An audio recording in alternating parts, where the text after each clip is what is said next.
Kisah seram masa kecil memang selalu menjadi memori yang tak terlupakan. Banyak kisah-kisah absurd, melegenda, dan menjadi kisah yang disampaikan secara turun-temurun yang kalau dipikir-pikir baru kita sadari betapa aneh dan cukup gila setelah dewasa sekarang ini. Salah satunya adalah cerita yang pernah terjadi saat aku masih berada di sekolah dasar sekitar tahun 2003. Lagi-lagi harus aku sampaikan bahwa kisah ini berlokasi di desa tempat nenekku tinggal. Meski aku tidak begitu bisa mengingat semua cerita ini dengan detail, namun aku akan berusaha untuk menyampaikan semua yang bisa aku ingat. Waktu itu, entah apa yang sebenarnya mengawali kejadian ini, tiba-tiba saja terdengar kabar bahwa ada sesosok menyeramkan yang berwujud wanita tua dengan kulit berwarna keabuan yang sangat keriput. Rambutnya panjang bergelombang, tergerai hingga punggung, matanya seperti kering berkeriput, dan berwarna merah seperti mengeluarkan darah. Sosok wanita tua ini beberapa kali terlihat berkeliaran di malam hari, melompat-lompat dengan gerakan misterius layaknya vampir dalam film-film vampir Cina klasik jika kamu pernah menontonnya saat kecil dulu. Beberapa orang mengaku pernah melihat sosok ini berjalan pada malam hari. Awalnya, masyarakat di sana sangat bingung mengapa sosok yang disebut sebagai vampir wanita ini tiba-tiba muncul dan menampakkan diri pada masyarakat. Lalu pada suatu hari, ada rumor yang mengatakan bahwa sosok vampir ini adalah wanita Cina tua yang sebenarnya telah meninggal dunia. Namun ia datang ke kampung nenekku itu untuk menemui anaknya yang dulu saat masih bayi sudah ia berikan kepada suatu keluarga muslim, yang mana keluarga yang menerima dan mengadopsi anak dari perempuan Cina itu masih memiliki hubungan keluarga dengan kami, yaitu sepupu dari nenekku, ibu dari ayahku. Ada yang mengatakan bahwa sosok wanita yang berwujud vampir itu berusaha untuk menemui anak kandungnya karena ia bertujuan untuk menurunkan ilmu hitam yang ia amalkan. Ya, sosok wanita tua itu dikatakan memiliki ilmu hitam yang menyebabkan ia gentayangan seperti itu. Tapi ada juga masyarakat yang mengatakan bahwa sebenarnya wanita itu masih hidup dan berusaha menurunkan ilmunya agar setelah itu bisa meninggal. Entah pernyataan mana yang lebih tepat di antara dua spekulasi ini. Yang jelas, meskipun sosok ini tidak secara langsung mengganggu masyarakat di sana, akan tetapi penampakannya cukup membuat penduduk kampung geger. Hingga pada puncaknya, mereka semua disarankan memakai sebuah gelang yang terbuat dari kulit kayu yang disebut dengan kapuak. Gelang kapuak ini dipercaya dapat menangkal kehadiran sosok vampir wanita tua tersebut. Kami, warga desa sebelah, juga ikut memakainya. Apalagi saat itu ibuku tengah mengandung seorang bayi yang kelak menjadi adik laki-lakiku. Maka seluruh keluarga lebih memperhatikan keselamatan janin yang tengah dikandung oleh ibuku saat itu. Seluruh anggota keluarga kami mengenakan gelang kapuak. Gelang-gelang itu menghiasi lengan kami, bahkan juga digantung di pintu-pintu rumah. Semua teman-teman sekolahku pun tak ada yang lengannya tidak mengenakan gelang kapuak. Cerita ini sedikit lucu jika diingat-ingat kembali. Bagaimana orang-orang menganggap kulit kayu bisa menangkal dari gangguan wanita vampir tersebut. Tapi dulu memang tidak seperti sekarang. Sekarang edukasi terutama tentang proteksi diri dari gangguan gaib dari sisi agama sudah sangat tersebar. Sedangkan dulu kami hanya mengetahui informasi cara menangkal gangguan gaib dari mulut ke mulut dan tentunya dari sumber yang sangat terbatas. Balik kepada cerita gangguan dari vampir dengan kearifan lokal ini cukup mulai membuat penduduk bergidik ngeri. karena ada suatu kejadian menyeramkan yang dialami oleh tetangga persis di samping rumah nenekku.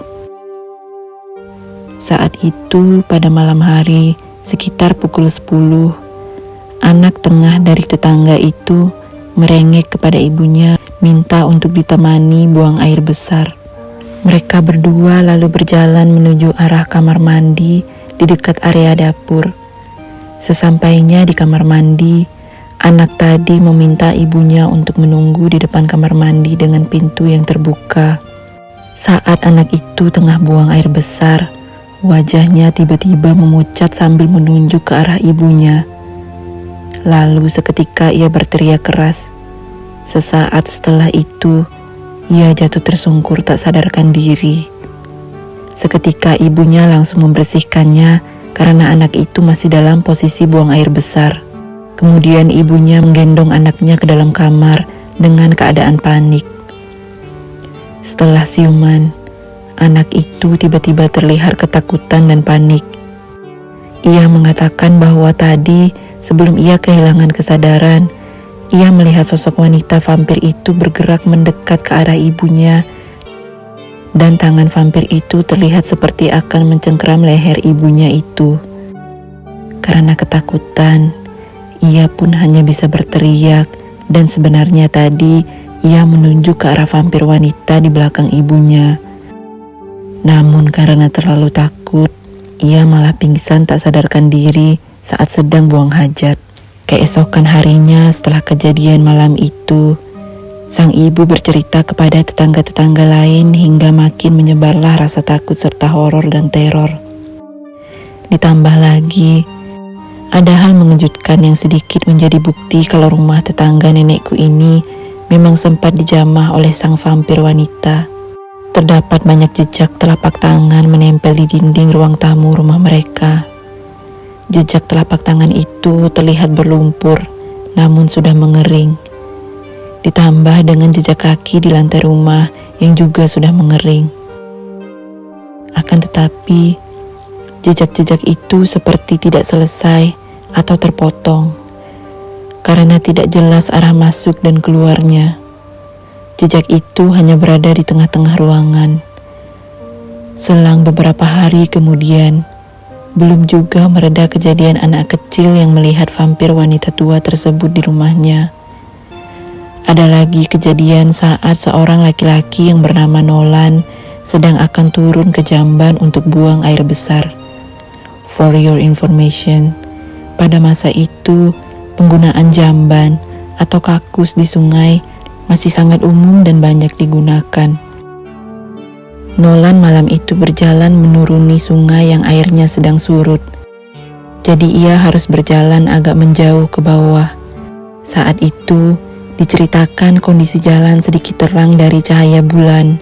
Yang ia ingat, bulan nampak bulat penuh serta bersinar terang, memantulkan cahaya di atas air sungai yang sedikit berombak terkena hembusan angin. Saat sedang takjub dengan pemandangan bulan malam itu, Nolan tiba-tiba menghentikan langkahnya sejenak. Ia melihat seperti ada sosok wanita berdiri di atas papan penyambung jalan ke jamban. Beberapa detik, ia mencerna bahwa itulah sosok yang sedang orang-orang bicarakan.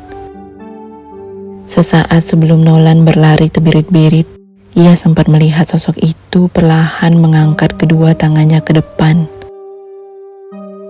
Belum sempat melihat pergerakan vampir wanita itu selanjutnya, Nolan lalu berlari ke dalam rumahnya dengan sekujur tubuh yang masih gemetaran. Ada beberapa cerita dari penduduk yang melihat sosok tersebut sedang seperti berjalan, namun bergerak seperti berada di atas roda dengan tangan yang diangkat ke depan, seolah layaknya vampir Cina. Rambutnya yang berwarna abu-abu putih sedikit melayang-layang terkena angin. Pakaiannya berwarna abu lusuh yang lagi-lagi terlihat mirip seperti pakaian khas vampir Cina. Setelah sederet penampakan sosok vampir lokal yang menyeramkan dan meresahkan, barulah berita mengenai gelang kapuak yang bisa menangkal dari gangguan hantu vampir wanita menyebar luas ke beberapa desa di sekitar. Memang, Intensitas penampakan langsung drastis berkurang. Namun masih ada beberapa kesaksian warga yang melihat sosok vampir itu berubah menjadi anjing hitam misterius yang melolong di sekitar area kuburan desa tersebut. Entah apa maksud dari penampakan berubahnya vampir wanita itu menjadi anjing hitam. Tidak ada penjelasan yang pasti tentang perubahan bentuk yang mereka lihat. Intinya, gelang kapuak memang sedikit banyak menangkal gangguan secara langsung oleh si vampir wanita. Namun tidak bisa mengusirnya dari desa itu. Masyarakat yang sudah jengah dengan kehadiran sosok itu di desa mereka akhirnya sepakat untuk berbicara baik-baik kepada anak dari vampir wanita dan orang tua angkatnya untuk dicarikan solusi bersama, karena diketahui kedatangan vampir wanita itu adalah untuk menemui dan menurunkan ilmu kepada anaknya. Setelah rembukan dilakukan, anak wanita vampir itu berusaha memberanikan diri untuk bersedia menemui sosok vampir wanita yang adalah ibu kandungnya. Ia ditemani kedua orang tua angkatnya dan seorang pemuka agama. Entah bagaimana ritual yang mereka lakukan untuk bertemu sosok vampir itu, namun saat bertemu, anak dari vampir wanita ini mengatakan kepada ibunya bahwa ia tidak ingin melanjutkan ilmu hitam yang dianut oleh ibunya itu.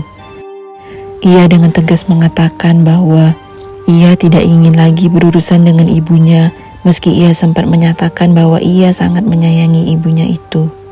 Katanya, pembicaraan itu cukup mengharukan, sehingga ibu dan anak itu dikatakan sempat menangis sebelum melakukan perpisahan, karena anaknya akan menutup akses bertemu ibunya untuk selamanya.